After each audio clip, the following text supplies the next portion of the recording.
विद्वांसः क्रांतदर्शनाः क्रांतप्रज्ञा वा। संस्कृत भाषा में एक धातु है कु, उसका नाम है कु। कु शब्द, इसका अर्थ है शब्द। इस कु शब्द धातु से कवि शब्द बनता है। तो कवि का अर्थ है जो शब्दों का कलाकार, शब्दों का जो मास्टर है, यानी विद्वान, जिसके पास ढेरों शब्द हैं, शब्दों के द्वारा जो दूसरों को विद्या देता है, उसको कवि कहते हैं। तो कवया का अर्थ हुआ विद्वांसः। महर्षि जी ने अर्थ किया है विद्वान लोग। क्रांत दर्शना, क्रांत प्रज्ञा वा। दर्शन का अर्थ होता है ज्ञान, तो क्रांतदर्शी का अर्थ हुआ विचित्र ज्ञान वाले। क्रांतिकारी, आप शब्द सुनते हैं ना, क्रांतिकारी, तो क्रांतिकारी ज्ञान विज्ञान वाले, जो विशेष ज्ञान वाले, उसको कवि शब्द से कहा है, उसका नाम है कवि। अथवा दूसरा अर्थ किया क्रांत प्रज्ञा, अथवा विचित्र बुद्धि वाले, विशेष बुद्धि वाले, दूर तक देखने वाले, गहराई से देखने वाले, खूब अच्छी तरह समझने वाले, ऐसे लोगों को कवि कहते हैं। फिर कहा धीरा, ध्यानवंतो योगिना। ध्यान करने वाले जो योगी लोग हैं वो हैं धीर, जो अपना नियम पूर्वक ईश्वर की उपासना करते हैं सुबह शाम, और लंबे समय तक, बहुत वर्षों तक अभ्यास करते हैं और बहुत अच्छा ध्यान लगाते हैं, समाधि लगाते हैं। ऐसे ध्यान उपासना करने वाले जो योगी लोग हैं उनका नाम है धीर। अगला शब्द है पृथक, विभागेन, मतलब अलग अलग, अलग अलग करके। सीरा, योगाभ्यास उपासनार्थम नाडीर युञ्जन्ति, अर्थात तासु परमात्मानं ज्ञातुम अभ्यस्यन्ति। तो सीरा का अर्थ किया है योगाभ्यास उपासनार्थम, योगाभ्यास के लिए, उपासना के लिए, नाडी युञ्जन्ति, नाड़ियों को युक्त करते हैं। तो हमारे शरीर में बहुत सारी नाड़ियां हैं, कोई ईड़ा है, पिंगला है, सरस्वती है, ऐसे ऐसे बहुत सारे नाम हम सुनते हैं, बहुत सारी नाड़ियां हैं। तो योगी लोग क्या करते हैं, इन नाड़ियों में परमात्मा का ध्यान करते हैं। आगे लिखा है अर्थात तासु परमात्मानं ज्ञातुम अभ्यस्यन्ति। तासु नाडीषु, उन नाड़ियों में परमात्मा को जानने का अभ्यास करते हैं, प्रयत्न करते हैं। अर्थात मन को शरीर में किसी एक स्थान पर टिकाते हैं। बस इतना ही होता है। ये कोई ऐसा नहीं कि कोई खास नाड़ी में ध्यान करेंगे तो परमात्मा को ज़्यादा अच्छा दिखेगा, या कोई वहाँ छुपी हुई नाड़ी वो गहरी सी और वहाँ जाके मन लगाओ तो वहाँ जल्दी परमात्मा दिख जाएगा, ऐसा कुछ नहीं है। जो लोग समझते नहीं है वो खामखा ऐसे बातों को बढ़ा चढ़ा के और ज़्यादा रहस्यमय बना देते हैं, बल्कि उससे और भ्रांतियाँ फैलती हैं। इसलिए वो भ्रांतियों से बचना चाहिए। तो यहाँ इतना ही तात्पर्य है कि योगी लोग अपने शरीर में किसी एक स्थान पर मन को टिकाते हैं और वहाँ मन को टिकाकर ईश्वर का ध्यान करते हैं ताकि ईश्वर की अनुभूति कर सकें। मन को टिकाना इसलिए आवश्यक है कि चंचल मन हो, भागता हो, उसमें तरह तरह के विचार आते हो, तो फिर हम ईश्वर की अच्छी तरह से अनुभूति नहीं कर सकते, चिंतन ठीक तरह से नहीं कर सकते। जैसे मान लीजिए, आप कोई लौकिक उदाहरण देता हूँ, कोई कंप्यूटर पे काम कर रहा है और बीच बीच में आपको बच्चा परेशान करता है, तो आपका काम हो पाएगा? नहीं होगा ना। उसमें कंसंट्रेशन चाहिए, मन एकाग्र होना चाहिए, तो आप अच्छी तरह से उस बात को समझ सकते हैं, उस पर ध्यान दे सकते हैं, उस गलती को सुधार सकते हैं, आगे अच्छी तरह सोच सकते हैं कि अगला कदम क्या उठाना। और बीच बीच में कोई आपको परेशान करे, डिस्टर्ब करे, तो वो काम आपका ठीक तरह नहीं हो पाएगा। तो जैसे कंप्यूटर का काम है, कोई आर्टिकल लिखना है, कोई प्रवचन ही सुनना है मान लीजिए, ऐसे छोटे मोटे जो सांसारिक कार्य हैं, इनको करने के लिए भी पूरी एकाग्रता चाहिए। उसके बिना ये काम अच्छी तरह नहीं हो पाते। तो ईश्वर जैसा सूक्ष्म विषय, उसको समझने के लिए, उससे संबंध जोड़ने के लिए, उसकी अनुभूति करने के लिए तो बहुत अधिक एकाग्रता चाहिए। इसलिए योगी लोग क्या करते हैं, भागते हुए मन को एक जगह टिका देते हैं। भागते हुए का अर्थ ये नहीं कि मन स्वयं भागता, वो ध्यान रखना। हम मन स्वयं नहीं भागता, हम मन को इधर उधर भगाते रहते हैं।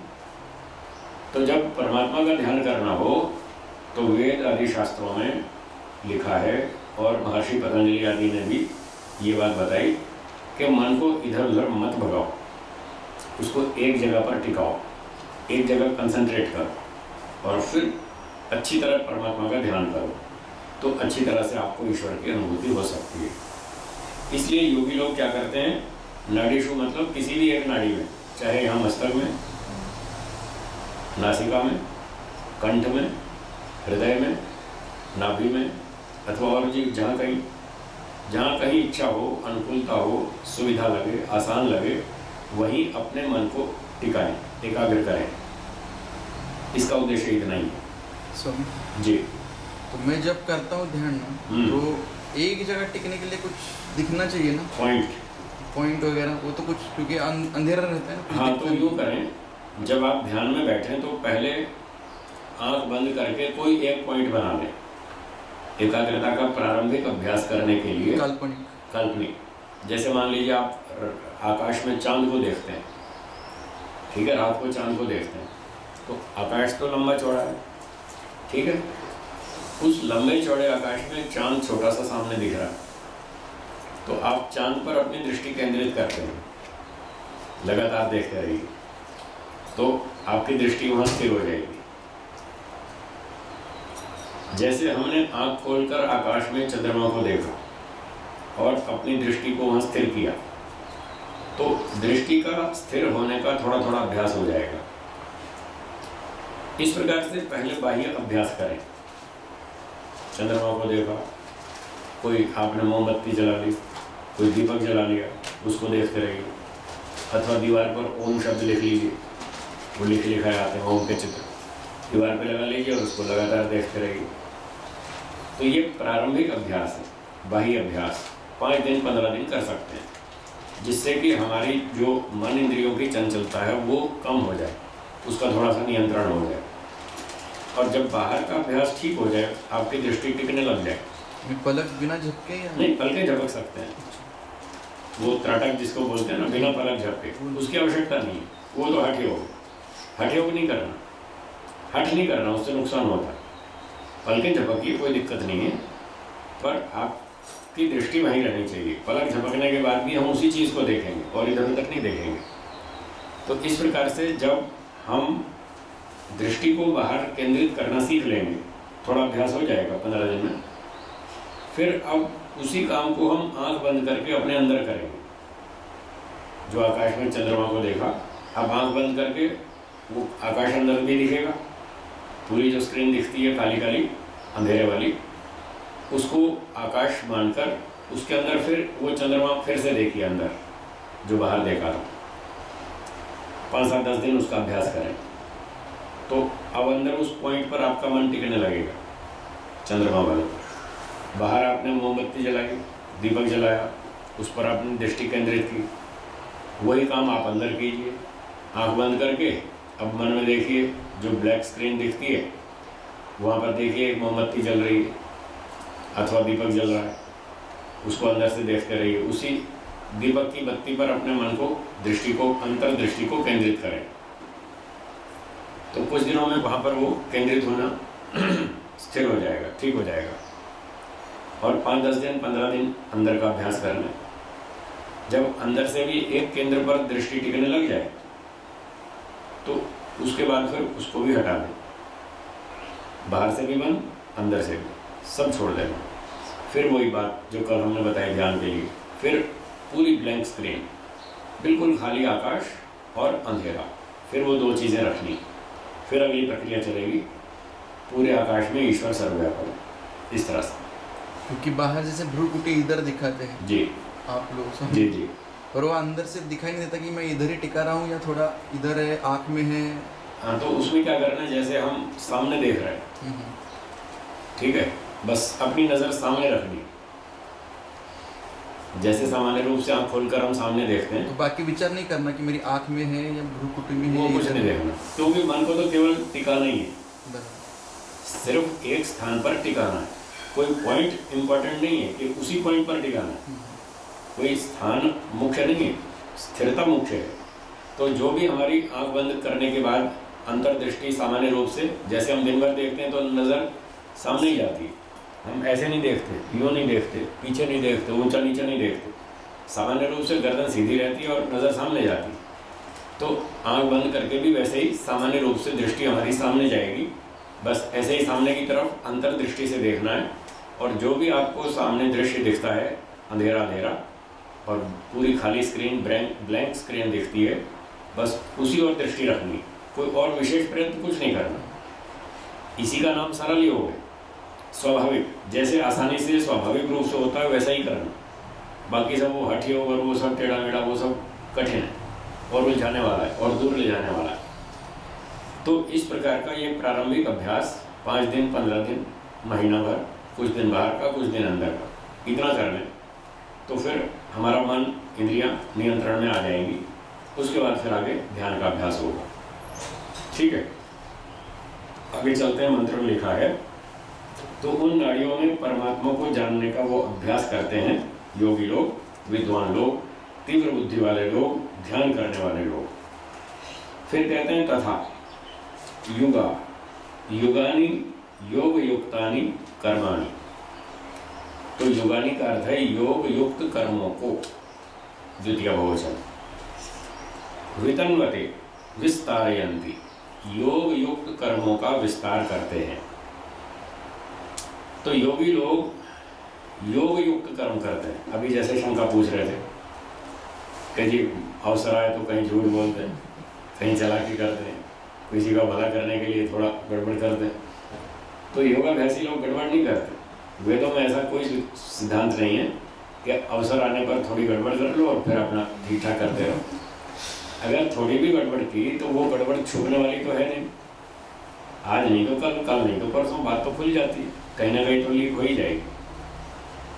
तो जब हमारी वो बात लोगों को पता चलेगी कि ये व्यक्ति ईश्वर का ध्यान भी करता है, उपासना भी करता है और नीचे नीचे चोरी भी करता है, झूठ भी बोलता है, हेराफेरी भी करता है, तो सारा प्रभाव बिगड़ जाएगा। इसलिए योग दर्शन में महर्षि पतंजलि ने कहा, जाति देश काल समयानुवच्छिन्ना सार्वभौमा महाव्रतम। इन यमों के पालन में कहीं पर भी कोई छूट नहीं, कोई अवसरवाद नहीं है कि आज मौका आया गड़बड़ कर लो, कल से ठीक करेंगे। कई लोग हमको मिलता है, देखो जी बस आज तो मैं कर लूँ, मंडे से चालू करूँगा।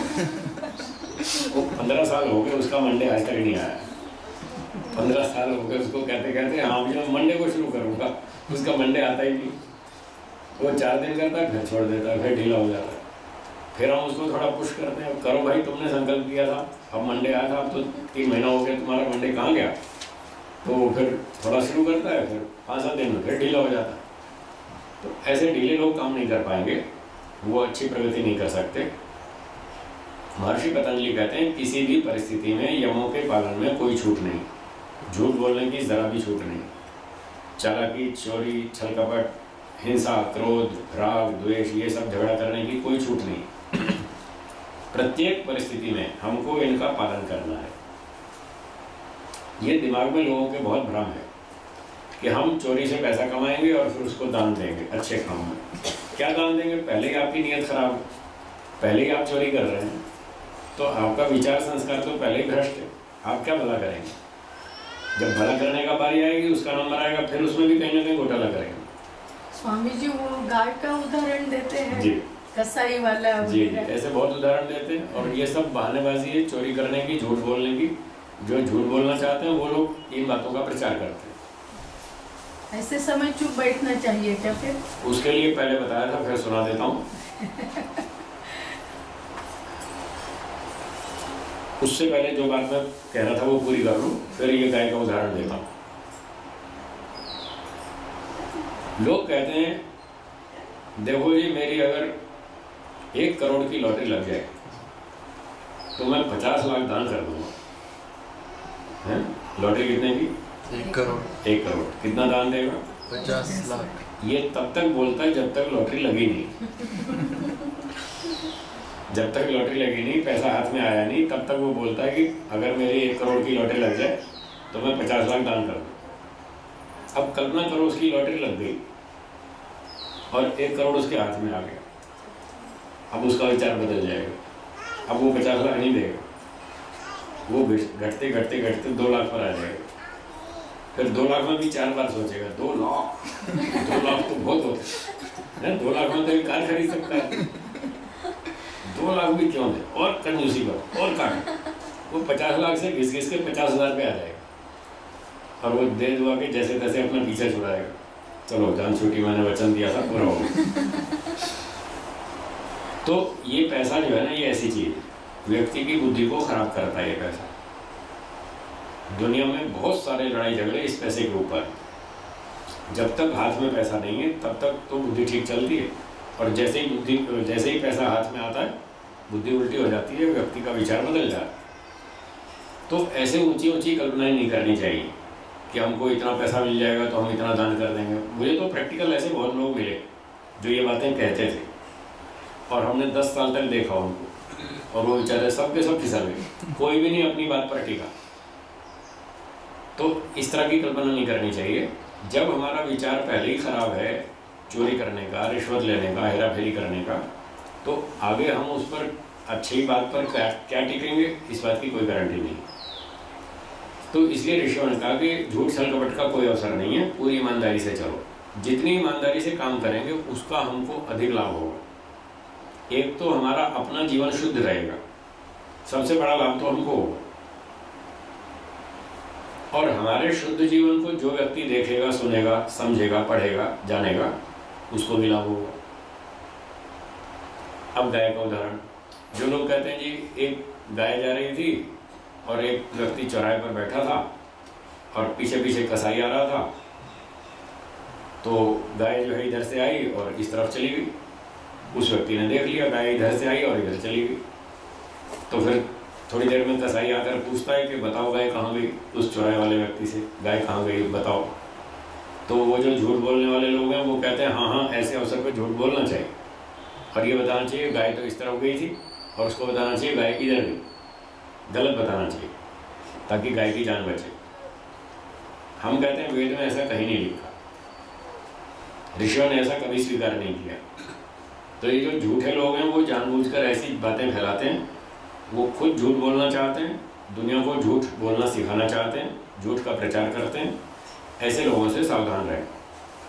वो अपना तो विनाश करेंगे, सो करेंगे, दूसरों का भी नुकसान करेंगे। झूठ बोलना सिखाएंगे, खुद झूठ बोलते हैं, दूसरों को झूठ बोलना सिखाएंगे। तो जितना खुद झूठ बोलते हैं उसका दंड मिलेगा, और जितना लोगों को झूठ बोलना सिखाया उसका दंड मिलेगा। तो सही उत्तर क्या है सुनिए। मान लीजिए चौराहे पर बैठा हुआ व्यक्ति ब्राह्मण है, बुद्धिमान है। तो एक कसाई ने आकर के पूछा कि ये बताओ गाय कहाँ गई। तो उसके हाव भाव से उसने समझ लिया ये कसाई है, मारेगा गाय को।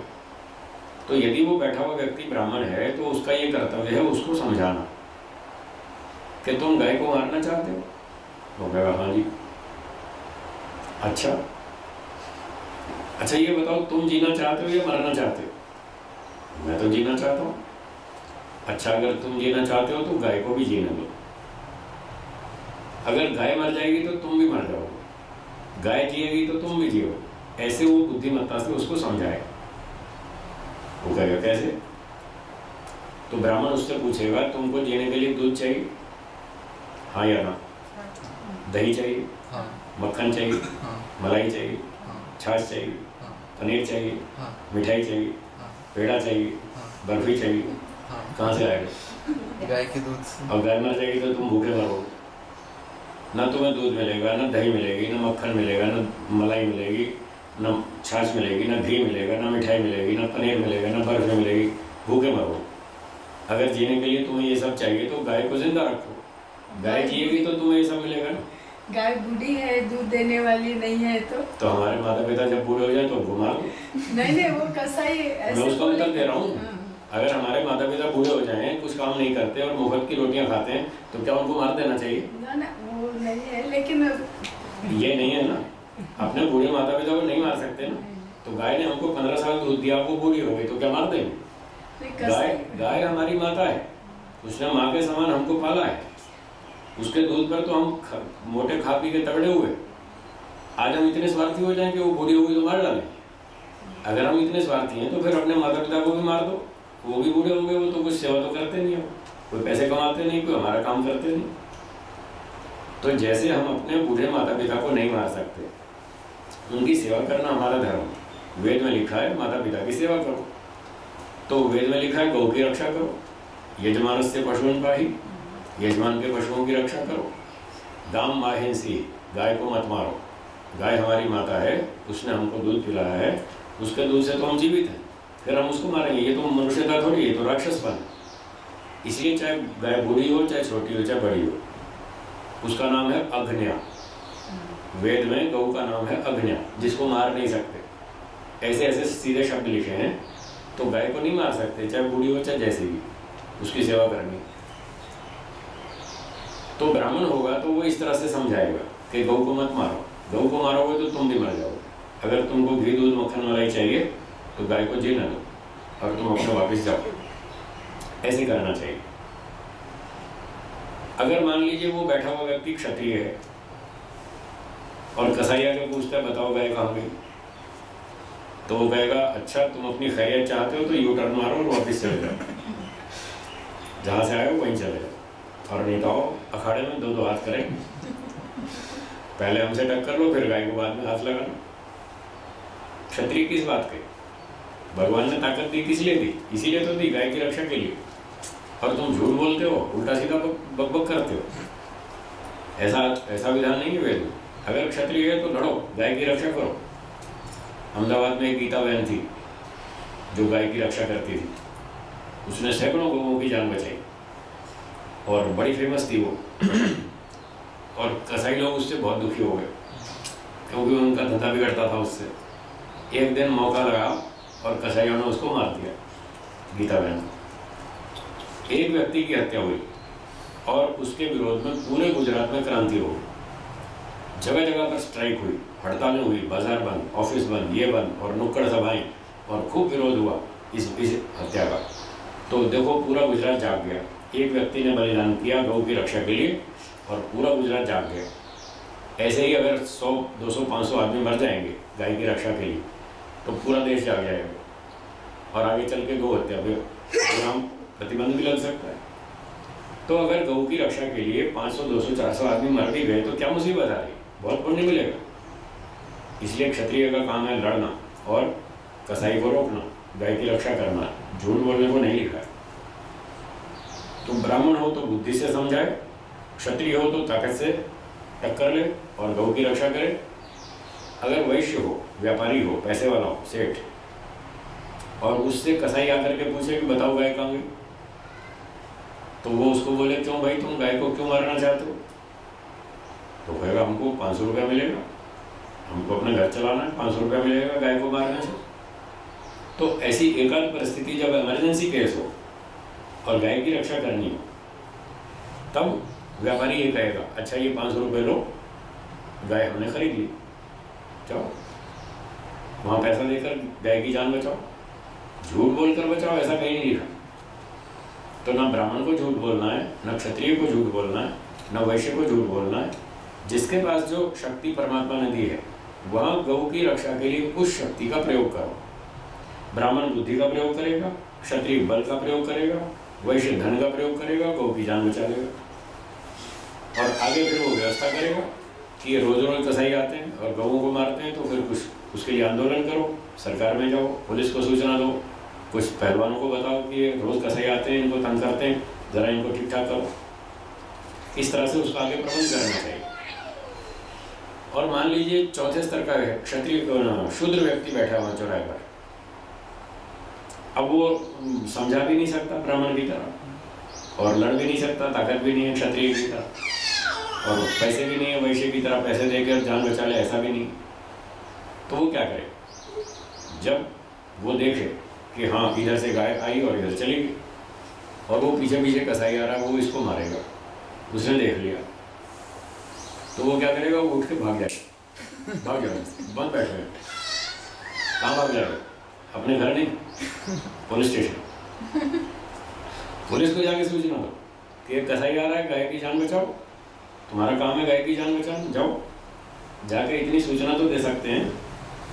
अगर शूद्र व्यक्ति है, कुछ नहीं कर सकता, तो कम से कम इतना काम तो करे, जाके मैसेज दे दे पुलिस स्टेशन, या कोई पहलवानों के अखाड़े में चला जाए, आसपास जो भी हो, कोई मजबूत क्षत्रिय लोग रहते हैं, उनके घर जाके सूचना दे, भाई गाय को बचाओ, वो आ रहा है मारने वाला। इतना तो कर सकते हैं। हम छोटे छोटे बच्चे थे, स्कूल में जाते थे पढ़ने, तो एक दिन हमारे पाठ में एक लेसन था, और उस लेसन में हमने ये पढ़ा, भारत चीन की सीमा पर गांव थे भारत के अंदर, उन गांवों में छोटे छोटे बच्चे रहते थे, स्कूल में पढ़ने जाते थे। एक दिन शाम को स्कूल से लौट रहे थे, छुट्टी हो गई, घर आ रहे थे, तो बॉर्डर पर गाँव था, तो देखा कि कुछ चीनी सैनिक वो सीमा पार करके अंदर घुस रहे थे भारत में। उन छोटे छोटे बच्चों ने देख लिया कि चीनी सैनिक हमारे देश में आ रहे हैं, तो उनके पास में वो भारतीय सेना की पुलिस चौकी थी, सेना की चौकी थी, वो जाके फटाफट वहाँ बच्चों ने सूचना दी, देखो साहब वहाँ फलानी जगह से वो चीनी सैनिक हमारे देश में घुस रहे हैं, जाओ संभालो। और मौके पर सूचना मिल गई, और भारतीय सैनिक गए, फटाफट उनको सब ठीक ठाक कर दिया। अब आप बताइए, इतने छोटे छोटे बच्चे जब ये काम कर सकते हैं कि किसी अच्छे अधिकारी को सूचना दे दें कि ये नुकसान होने वाला है, इसको बचाओ, तो इतना पढ़ा इतना बड़ा 20 साल का 25 साल का जवान आदमी शूद्र क्या इतना काम नहीं कर सकता? जाके वहाँ सूचना दे दे पुलिस में, ये साहब गाय को बचाओ, गाय को मारने के लिए आ रहे हैं, इतना तो कर सकते हैं। चलो वो उसके पास टाइम नहीं है, वो नहीं कर सकता, किसी दूसरे को बोले भाई तुम जाके इतनी सूचना दे दो। तो इस प्रकार से करना चाहिए। ब्राह्मण हो, क्षत्रिय हो, वैश्य हो, शूद्र हो, झूठ बोलने का विधान किसी के लिए नहीं, सबके लिए वेद में लिखा है। वो महर्षि मनु जी ने क्या लिखा है? 10 लक्षण बताए ना धर्म। धृति क्षमा दमोस्तेयम शौचम इंद्रिय निग्रह धीर विद्या सत्यम अक्रोधो दशकम धर्म लक्षण। तो महर्षि दयानंद जी आदि, मनु जी आदि ये मानते हैं कि 10 धर्म वाले, जो 10 धर्म के लक्षण हैं, ऐसे 10 लक्षण वाले धर्म का पालन सबको करना चाहिए, चाहे कोई भी हो। केवल एक स्थान पर राजा को झूठ बोलने की छूट दी है, राजा को, और वो भी कहीं कहीं पर। किस परिस्थिति में? जब दुश्मनों से देश की रक्षा करनी हो, कोई चोर, डाकू, स्मगलर, आतंकवादी देश में घुसते हो, अथवा देश के अपने ही लोग ऐसे हों, कई गड़बड़ होते हैं, वो ऐसा उल्टा सीधा काम करते हो, तो उन दुष्टों को पकड़ने के लिए राजा को छूट है, वो CID रखे, CBI रखे, इस तरह के विभाग रखे, गुप्तचर, वो जाके भेष बदल करके जाके उसका पता लगाएं कौन क्या गड़बड़ कर रहा है, कौन कहाँ से देश में घुस रहा है, और कौन क्या गतिविधियाँ देश विरोधी कर रहा है। उनको पकड़ने के लिए राजा को इतनी छूट है कि इस तरह के विभाग वो रखे और प्रजा की रक्षा करे। प्रजा की रक्षा के लिए, दुष्टों को पकड़ने के लिए, दंड देने के लिए राजा को थोड़ी सी छूट दी गई। सिर्फ राजा को, आम पब्लिक को नहीं, आम जनता को नहीं। अब लोग उसका बहाना लेकर के सोचते साहब हाँ हाँ छूट है, आपत्तिकाल में छूट है, आपत्तिकाले मर्यादा नास्ति, ऐसे ऐसे उल्टे सीधे वाक्य बना लिए, आपत्तिकाले मर्यादा नास्ति, तब सब घोटाला करो, उसका दंड मिलेगा। राजा को भी जो ये छूट दी गई, चोर डाकुओं को पकड़ने के लिए, आतंकवादियों को पकड़ने के लिए आप नकली ड्रेस पहन करके जाओ और जाकर उनको पकड़ो, उसको भी 100% शुद्ध नहीं माना गया। जितना उसमें झूठ का अंश है, मिलावट है, उतना उसका दोष माना जाएगा, इसीलिए राजा का मोक्ष नहीं होता। ये उसका दंड है, राजा को मोक्ष नहीं मिलेगा। मोक्ष मिलेगा ब्राह्मण को और सन्यासी को। अगर मोक्ष में जाना हो तो ब्राह्मण बनना पड़ेगा, सन्यासी बनना पड़ेगा। है कोई तैयार आप में से मोक्ष में जाने के लिए? तो देख लो, तैयारी कर लो। अब ये सुन के घबरा जाएंगे लोग, अच्छा सन्यासी बनना पड़ेगा, घर छोड़ना पड़ेगा, वो तो छोड़ना ही पड़ेगा। महात्मा बुद्ध ने घर छोड़ा कि नहीं? छोड़ा। महावीर स्वामी ने घर छोड़ा कि नहीं? छोड़ा। राजा जनक ने राज्य छोड़ा कि नहीं? महर्षि याज्ञवल्क्य ने घर छोड़ा कि नहीं? महर्षि दयानंद ने घर छोड़ा या नहीं? स्वामी शंकराचार्य ने घर छोड़ा कि नहीं? बहुत लंबी लिस्ट है, कहाँ तक सुनाओ, बहुत लंबी। तो इतने लोग सारे ये मूर्ख थोड़ी थे, पागल थोड़ी थे जो घर छोड़ छोड़ के भाग गए, राज्य भी छोड़ के भाग गए। ये नहीं चाहिए, हमको मोक्ष में जाना। तो मोक्ष में जाने के लिए हमको अष्टांग योग करना होगा, यम नियम का पालन करना होगा, सत्य का पालन करना होगा, ईश्वर का ध्यान करना होगा, परोपकार करना होगा, निष्काम कर्म करने होंगे। ये योगानी जो लिखा है ना, योगानी योग युक्तानि कर्माणि विस्तारयन्ति वितन्वते। तो योग युक्त कर्मों का आचरण करते हैं, अर्थात निष्काम कर्म करते हैं। जब व्यक्ति निष्काम कर्म करेगा तो उसमें झूठ कहाँ से आ गया? झूठ आया तो सकाम हो गया। बहुत सारे लोग, अधिकांश लोग वो कहते हैं देखो जी हम देश का भला कर रहे हैं, हम देश के भले के लिए काम कर रहे हैं। वो सिर्फ कहते ही कहते हैं, वास्तव में उनका मुख्य उद्देश्य देश का भला करना नहीं है। उनका मुख्य उद्देश्य तो अपना स्वार्थ सिद्धि है। वो अपना धन कमाने के लिए, अपना नाम कमाने के लिए, अपने चेले बनाने के लिए, इस उद्देश्य से वो काम करते हैं और प्रदर्शन ये करते हैं साहब हम देश के लिए काम कर रहे हैं। ये बताइए, सारी पार्टियां यही तो कहती हैं हम देश के लिए काम कर रहे हैं। कोई भी पार्टी हो, मैं किसी का नाम नहीं लेना चाहता, कोई भी पार्टी हो राजनीतिक, सभी तो ये कहते हैं कि हम देश के लिए भला करें, देश के भले के लिए काम करें। और जब वो मंत्री बनते हैं, मिनिस्टर बनते हैं, तब कसम खाते हैं, शपथ लेते हैं कि हम देश की अखंडता की रक्षा के लिए, सुरक्षा के लिए हम कसम खाते हैं और हम ऐसा करेंगे और वैसा करेंगे। फिर वो कोई चारे में खा जाता है, कोई तोप में खा जाता है, कोई 300 करोड़, कोई 500 करोड़। बताओ कहाँ गई तुम्हारी कसम जो खाई थी? तो ये सब लोग केवल दिखावा करते हैं, ये लोग चालाकी करते हैं, झूठ छल कपट का प्रयोग करते हैं। ये देश के लिए काम नहीं कर रहे, ये अपने स्वार्थ के लिए काम कर रहे हैं। योगी लोग ऐसा नहीं करते, वो वास्तव में निष्काम कर्म करते हैं। उनको धन कमाना उद्देश्य नहीं है, चेला बनाना उद्देश्य नहीं है, नाम कमाना उद्देश्य नहीं है। जिसके ये तीन में से कोई भी उद्देश्य है, पुत्रेषणा, वित्तेषणा, लोकेषणा, अगर तीनों में से कोई भी इच्छा है तो समझ लीजिए उनको ईश्वर प्राप्ति की इच्छा नहीं है।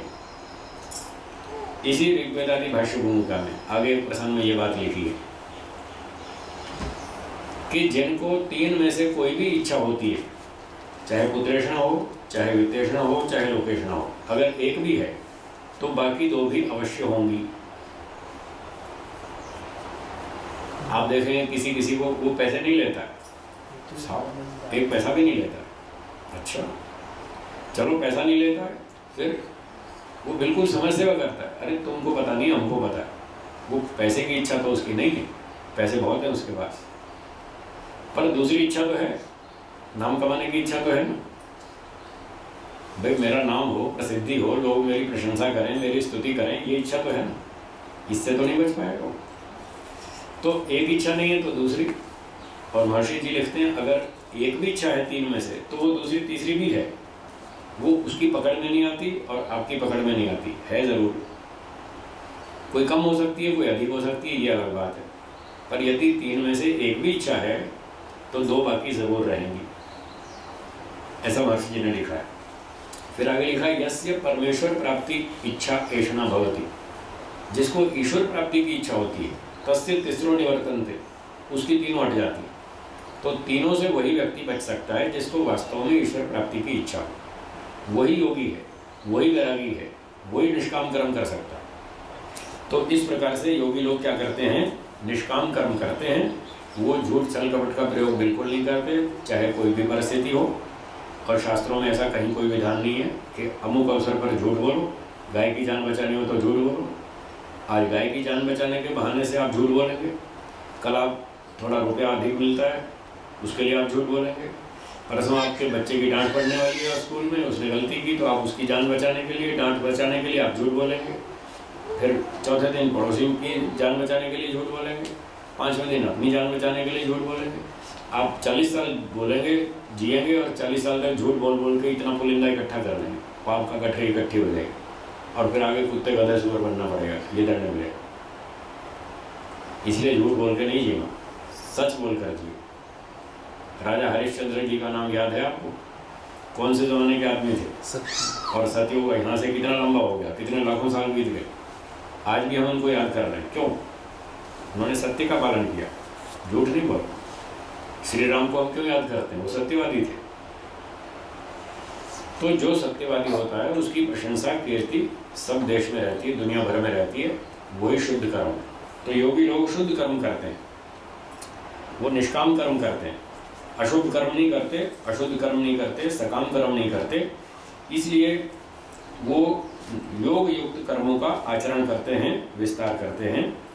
तो इस तरह से किसी भी अवसर पर झूठ बोलने से बचना चाहिए। और यदि कोई स्वार्थ के कारण, मान अपमान के कारण, कोई धन के लोभ से, कोई और बहाने से यदि कोई व्यक्ति कहीं पर झूठ बोलता भी है तो समझ लीजिए उसको दंड मिलेगा। वो शुद्ध कर्म नहीं है, शुद्ध कर्म नहीं है, उतनी इसमें मिलावट मानी जाएगी। एक व्यक्ति ने एक दिन मुझसे प्रश्न किया कि जी वो कोई व्यक्ति चोरी करता है, डाकुओं को नहीं, वो सेठों को लूटता है? आम आदमी को धन नहीं करता, पर सेठों को धन लूटता है और गरीबों में बांटता है, क्या ये ठीक नहीं है? बोले का नो, ये ठीक नहीं है। क्या भगवान ने उसको सेठों को लूटने का अधिकार दिया? नहीं। तो फिर वे सेठ लोग बड़ी डकैती करते हैं, चोरी करते हैं, लूटमार करते हैं, जो भी शोषण करते हैं, मानेगा जो सेठ करते हैं वो उनका कर्म, उनको दंड देने का अधिकार या तो सरकार को है या तो परमात्मा को। तुम्हें तो अधिकार नहीं है, तुम काय को लूटने गए सेठ को? वो जो करता है अपने कर्म का दंड भोगे, राजा उसको दंड दे, तुम्हें अधिकार नहीं है। तुम उसकी संपत्ति लूटो और फिर गरीब में बांटो। अगर आपको गरीब में संपत्ति बांटने का इतना ही शौक है तो अपने पैसे कमाओ और बांटो, कौन रोकता है? सेठ की डकैती करके आप बांटो, ये तो कहीं शास्त्र में नहीं लिखा ना कि तुम उसकी जेब काटो और फिर गरीब को बांटो। गरीब को दान देना, सहयोग देना एक अलग कर्म है, वो शुभ कर्म। और सेठ को लूटना यह अशुभ कर्म। अगर आपको शुभ कर्म करना है तो उसके लिए अशुभ कर्म क्यों करो? अपनी मेहनत से पैसे कमाओ, खूब पैसे कमाओ, वेद के अनुसार, न्याय से, ईमानदारी से, चोरी से नहीं, ईमानदारी से पैसे कमाओ और फिर बांटो। कौन मना करता है? पर लोग वेद पढ़ते नहीं, बात को समझते नहीं, इसलिए उल्टी उल्टी बात चलाते हैं कि साहब हाँ जो बेईमान है सेठ उसको लूटो और गरीब को बांटो। बिल्कुल गलत है, वेद में ऐसा कहीं नहीं। स्वामी जी, जब शिवाजी महाराज राजा नहीं बने थे तब उन्होंने पूरा परीक्षण करके सूरत शहर में जो अप्रामाणिक वगैरह जो सेठ लोग हैं केवल उनके ही घर लूटे थे। तो वो क्यों लूटे थे? क्या प्रयोजन था? उनको पैसे वगैरह पता नहीं। उसका पैसे से क्या करना चाहते थे वो? सैन्य के लिए, सेना के लिए संपत्ति। और वो सेना से किसको हराना चाहते थे? मुगलों को। तो वो तो देश की रक्षा थी, देश की रक्षा के लिए। और वो छत्रपति शिवाजी पहले राजा नहीं बने थे? नहीं बने थे। उससे पहले की बात? उससे पहले राज्याभिषेक नहीं हुआ था ना? नहीं हुआ था ना। बाकी वो उनकी उस तरह की योग्यता थी, तैयारी थी स्वराज्य की स्थापना होने की। है जी, उससे ही स्वराज्य की स्थापना करने की। अच्छा, तो उसको मिश्रित कर्म तो माना जाएगा, शुभ कर्म पूरा नहीं माना जाएगा। किसी को भी आपने लूट करके सेना जमा की और फिर आपने उससे अपने साम्राज्य की स्थापना की तो मिश्रित कर्म है, पूरा शुद्ध नहीं है। पूरा शुद्ध तो यह है कि आप देश की रक्षा के लिए लोगों से सहयोग मांगो, भाई हमको दान दो, हम सेना तैयार करेंगे। जैसे नेताजी सुभाष चंद्र बोस ने की, उसने लोगों से सहयोग मांगा, तुम मुझे फोन दो मैं तुम्हें आज़ादी दूंगा। उसने ईमानदारी से सहयोग मांगा और लोगों ने सहयोग दिया और फिर उसने युद्ध की तैयारी की और फिर युद्ध किया। इस तरह से ठीक, ऐसा वैदिक। तो ये दो पंक्ति और है, पूरी करते हैं। यह एवं कुर्वन्ति, ये एवं कुर्वन्ति ते देवेषु विद्वत्सु योगिषु सुम्नया सुखेनैव स्थित्वा परमानंदम युञ्जन्ति प्राप्नुवन्ति इत्यर्थः। तो यहाँ बताया कि ये एवं कुर्वन्ति, जो ऋषि लोग, विद्वान लोग, योगी लोग, वैरागी लोग इस तरह से काम करते हैं, योग युक्त कर्मों का आचरण करते हैं, निष्काम कर्मों को करते हैं, शुभ कर्मों को ही करते हैं, अशुभ कर्म नहीं करते, और परमात्मा का ध्यान करते हैं। मस्तक आदि स्थानों पर, किसी भी स्थान पर वो परमात्मा का ध्यान करते हैं। ते वे लोग विद्वत्सु योगिषु, विद्वानों में, योगियों में, सुखे नैव स्थित्वा, सुख से रहते हुए। समाज के अंदर जो विद्वान लोग हैं, बुद्धिमान लोग हैं, योगी लोग हैं, उस सोसाइटी के अंदर वो रहते हुए खूब आनंद से रहते हैं, खूब सुख को प्राप्त करते हैं और परमात्मा के साथ संबद्ध होने के कारण परमानंदम युञ्जन्ति प्राप्नुवन्ति, परम आनंद की प्राप्ति करते हैं। ईश्वर से संबंध जोड़ते हैं, वहाँ उनको परमात्मा से भी आनंद मिलता है और अच्छे काम करते हैं, समाज में भी उनको सुख मिलता है। यहाँ पर सामाजिक सुख का मतलब अनुकूलता, इंद्रियों वाला भौतिक सुख नहीं, वो तो मना है, वो तो फिर वैराग्य को नष्ट कर देगा। इसलिए इंद्रियों वाले भोगों का सुख नहीं भोगते, वो यम नियम का पालन करने से जो उनको आध्यात्मिक सुख मिलता है, उस आध्यात्मिक सुख से वो खूब आनंद से जीते और परमात्मा से संबंध जोड़ने के कारण ईश्वर से उनको आनंद मिलता है। इस प्रकार से करना चाहिए। तो ये आज के मंत्र का अभिप्राय हुआ। आज समय कम है, हमको आगे यात्रा में निकलना है, 5-7 मिनट बाकी हैं, तो हम थोड़ा सा अभ्यास करेंगे ध्यान का प्रैक्टिकल। तो ज़रा कमर सीधी करके आसन लगा लीजिए।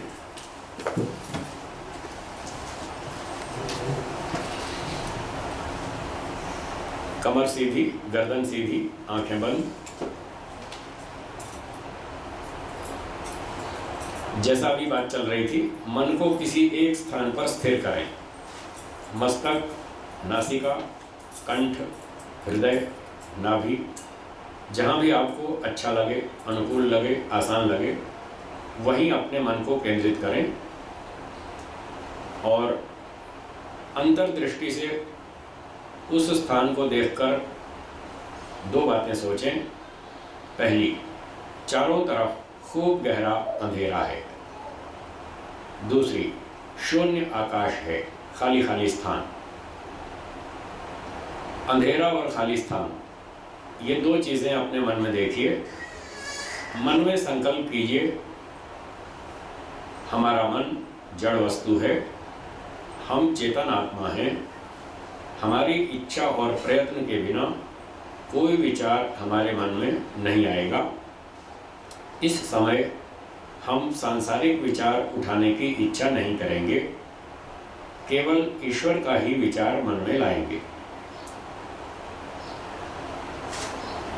इस पूरे आकाश में ईश्वर का चिंतन करेंगे। एक ईश्वर सब जगह विद्यमान है, वह निराकार है, चेतन है, आनंद स्वरूप है। 5 वाक्य मेरे पीछे दोहराइए। ईश्वर एक है, ईश्वर एक है, ईश्वर सर्वव्यापक है, ईश्वर सर्वव्यापक है, ईश्वर निराकार है, ईश्वर निराकार है, ईश्वर चेतन है, ईश्वर चेतन है, ईश्वर आनंद स्वरूप है, ईश्वर आनंद स्वरूप है। ऐसी स्थिति बनाकर अब हम गायत्री मंत्र से ईश्वर का ध्यान करेंगे। थोड़ा थोड़ा मैं बोलता हूँ, आप कृपया मेरे पीछे दोहराएं। ओम भूर्भुवः स्वः। ओम भूर्भुवः स्वः। तत्सवितुर्वरेण्यं। तत्सवितुर्वरेण्यं। भर्गो देवस्य धीमहि। भर्गो देवस्य धीमहि। धियो यो नः प्रचोदयात्। धियो यो नः प्रचोदयात्। तूने हमें उत्पन्न किया। तूने हमें उत्पन्न किया। पालन कर रहा है तू। पालन कर रहा है तू। तुझसे ही पाते प्राण हम। तुझसे ही पाते प्राण हम। दुखियों के कष्ट हरता तू। दुखियों के कष्ट हरता तू। तेरा महान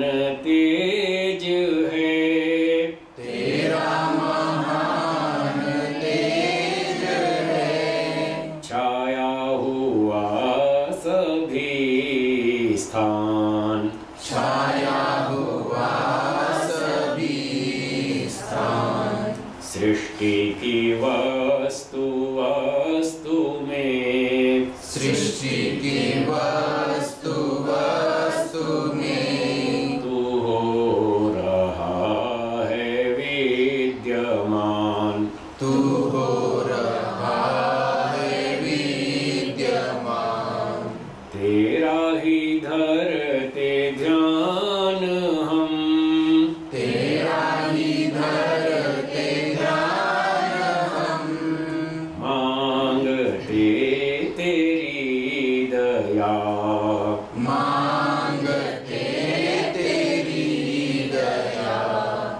ईश्वर हमारी बुद्धि को, ईश्वर हमारी बुद्धि को श्रेष्ठ मार्ग पर चला, श्रेष्ठ मार्ग पर चला।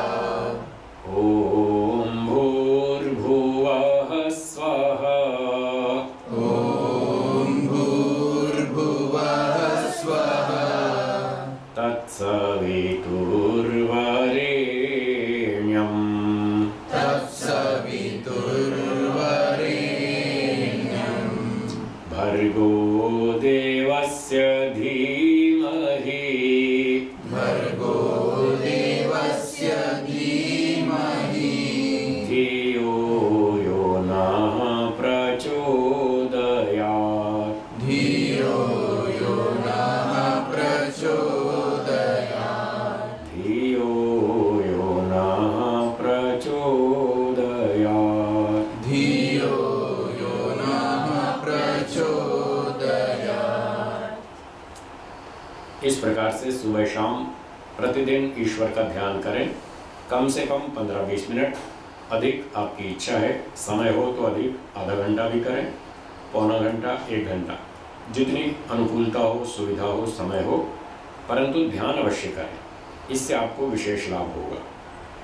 अब इसी स्थिति में आंखें बंद रखते हुए हम शांति पाठ करेंगे।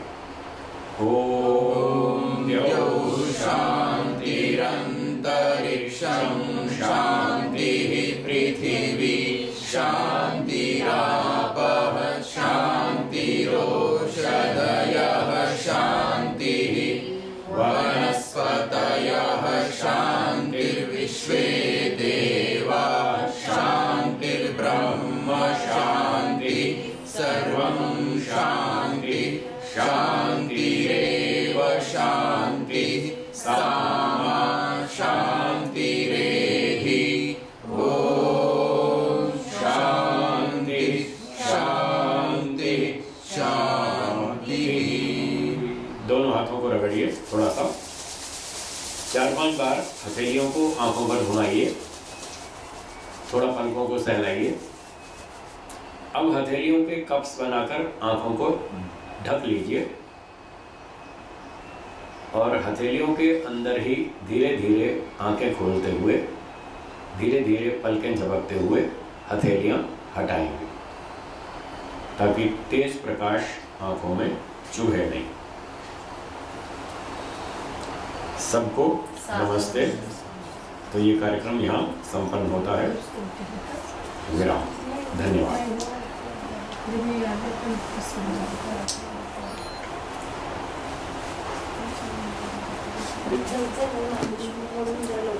तो आज हमें जाना है यात्रा में, इसलिए हम तैयारी करेंगे।